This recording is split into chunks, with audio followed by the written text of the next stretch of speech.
Alrighty, guys. So let's circle back to this case and let's talk through it. And let's try to clarify some things. We got a little sidetracked today when we were talking about when we were going through it. So let's try to go back and clarify all the important points to really stress how it's a lower motor neuron injury in this case. So I'll just read it off for you guys one more time.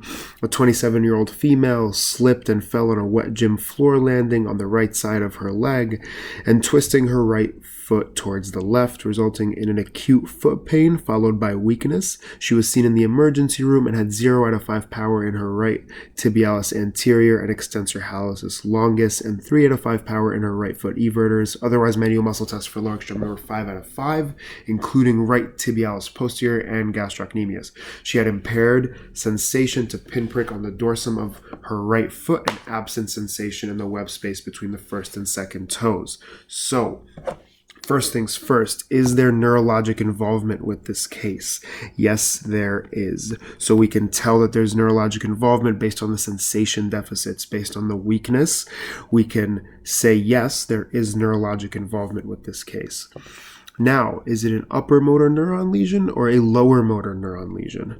So we now know that it's a lower motor neuron lesion, and there are a few things in the actual case that hint us towards that. So the first is that she slipped and fell on a wet gym floor, landing on the right side of her leg and twisting her right foot towards the left, right? So that gives us a mechanism that leads us to believe that it's a peripheral nerve injury, because the mechanism is a peripheral mechanism, right? The injury happened in her periphery. So it leads me to believe that it's more likely that her lesion is going to be a peripheral or lower motor neuron lesion. Now, if she had an upper motor neuron lesion, right, I'm thinking more of the brain or the spinal cord, one of those structures being injured versus something in the periphery, okay?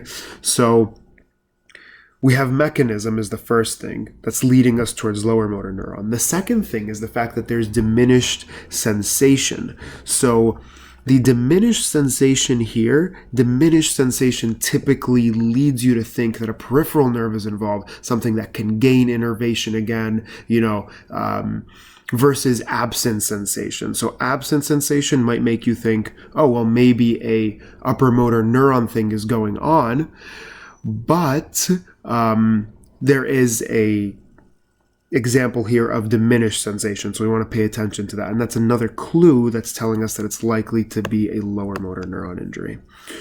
So we're going to keep those things in mind as we talk about everything else that's coming. So let's talk about the pattern of weakness.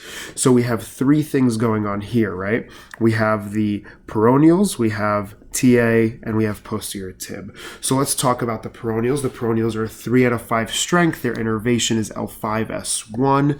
TA, 0 out of 5 strength. Innervation is L4, L5.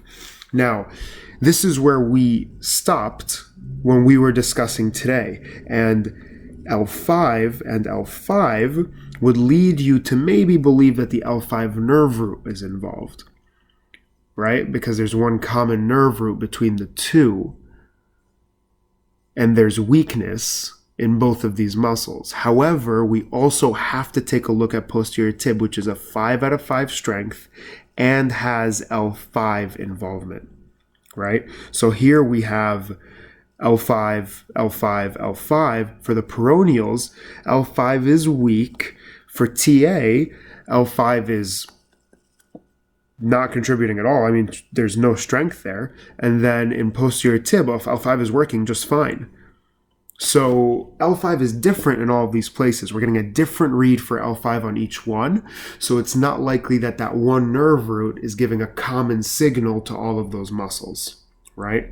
So again, we're thinking about a peripheral nerve now, right? And so now let's think about the sensory distributions behind these innervations for these muscles, right? So the peroneals are innervated by the superficial peroneal nerve and the TA is innervated by the deep peroneal nerve. These are the two that are involved, so let's talk about these two, right? So the superficial peroneal nerve has sensation along the dorsum of the foot, and the deep peroneal has sensation between the first and second toes. So that's another thing that's consistent, right? So if we look down at the sensation, right, superficial peroneal, right here, and superficial peroneal right here, consistent. The peroneals, which are innervated by the superficial peroneal nerve, and the diminished dorsum of the foot is consistent with the superficial peroneal nerve. Now, the deep peroneal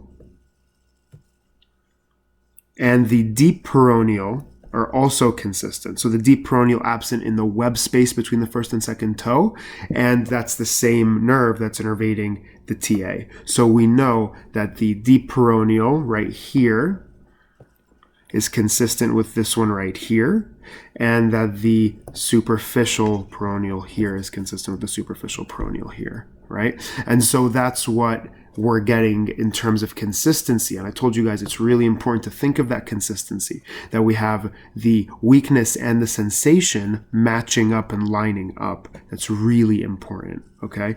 So, so why would you say a specific peripheral nerve or nerve root is involved? Okay, so we know that another thing is that there's an absent sensation for deep peroneal, and TA is 0 out of 5. So that's consistent, right? So knowing that much, both of those things, one's absent, one's completely gone strength-wise. Whereas with superficial peroneal, we have diminished on the dorsum of the right foot sensation and weakness for the peroneals. So even in their presentation, it's consistent. TA is absent strength-wise, and the sensation is absent. The peroneals are weaker, and the sensation is diminished. So really important. We discussed the consistencies between them. We already came into this with the understanding that the case hinted that we were likely going to have a peripheral nerve lesion just based on our lower motor neuron lesion, just based on the mechanism and the diminished sensation. Yeah, I think that goes over it well. I do apologize if it was confusing at all with the way we did it today, but I thought it was valuable to go through it the way that we did, just to clarify that there could be a difference between an upper motor neuron, lower motor neuron lesion, and so we discussed it in the case of an upper motor neuron lesion, but it's very possible, just based on how I explained this, that it could be a lower motor neuron lesion. So hope you guys have a great weekend, and I will see you all on Tuesday. If anybody needs me, I will be around for a little while after class on Tuesday. All right, guys.